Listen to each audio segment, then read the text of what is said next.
Summer is fast approaching, and with it, unfortunately, comes the increased chance of floods and cyclones. A commission of inquiry has been looking at ways in which the community could be better prepared for natural disasters. One key area is sending out weather warnings through mobile phone technology. And indeed, this was tried in parts of the state last summer with mixed success. Siobhan Barry reports. These days, it seems there's almost nothing you can't do on a mobile phone. And government authorities agree. They're increasingly using SMS messages to warn people when dangerous weather's approaching. My husband and I both work full-time, and to have an early warning of potential storms has been very helpful for us. Di Teresi has received about 50 texts since she registered with a Brisbane City Council alert service last year. First thing I do is call my husband, see who's closest to home, and then whoever's closest comes home, takes care of the dogs, makes sure the house is battened down. Go, buddy, go! Oh, that is horrible. But can the technology be used across entire states during times of disaster? This was recently put to the test, and the results are now being analysed. There were some issues, and certainly during the debrief following Cyclone Yasi, those issues, mainly regarding timeliness of the messages, were identified. In early February, one of the worst cyclones in Australia's recent history hit North Queensland.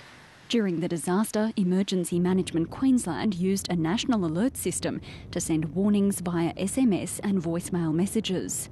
The system, called Emergency Alert, was funded by the Commonwealth Government 2 years ago and is now operated by the states and territories. We can actually draw a map that allows us to be able to send a voice message or a text message to all of the phones that have their registered billing address in that particular area. But in Townsville, not all of those messages got through in time. It's particularly important in times of disaster that your messages go out in a timely manner, and certainly the state system, there are a couple of glitches in the system and some of the messages weren't coming out until midnight, for example, and by that stage the information was a bit redundant. It was a similar story in southeast Queensland during the January floods. The Floods Inquiry's interim report has found that in some cases it took hours for all SMS alerts to be sent because of the time it took to approve the contents, then send thousands of messages. Some residents have told the inquiry they only received messages after the event. We have to understand that this was the first time that emergency alert has been used in such a complex and fast-moving environment, and having sent over 5.5 million messages during that time is testimony to the volume. The federal government's now commissioned an independent review of the system to see if it provides timely and adequate information. But Emergency Management Queensland says it's already learnt lessons. We've been able to put in place new protocols that allow us to be able to get those messages out more quickly. But despite the shortcomings of Emergency Alert, in Brisbane and Townsville, some residents received warnings straight from their local councils. The residents were grateful that they were receiving this information because they knew it was coming from the local disaster management group. There's a thunderstorm going through and there's a polygon area, new polygon area. Brisbane and Townsville are the only councils in the state that are signed up to a privately operated emergency alert service called the Early Warning Network. The company monitors for severe weather and disasters and sends out warnings to residents who've registered through the council. Local authorities can also use the system to distribute warnings and directives. We're able to monitor and track severe events in real time, whether they be flood or thunderstorms, tsunami, whatever it might be.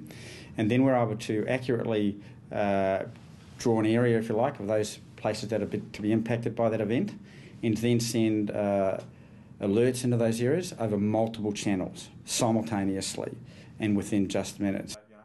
KERRY PLOWRIGHT says the advantage of his system is in being able to send messages to only those who need them. According to the councils, it worked well during the floods and Cyclone Yasi. So it had a local content, it was pertinent, it was targeted at a particular section. The state system is more broad scale, can't hone in on a particular section, and also our messages were going out in a much more timely manner. We certainly know that the early warning alert system has helped people enormously, particularly during the floods where people were able to get their furniture, out of a flooded area, other personal belongings, high and dry. That's what it was about. But the early warning network isn't only used during natural disasters. It also alerts residents like Di Teresi to severe weather on a day-to-day basis.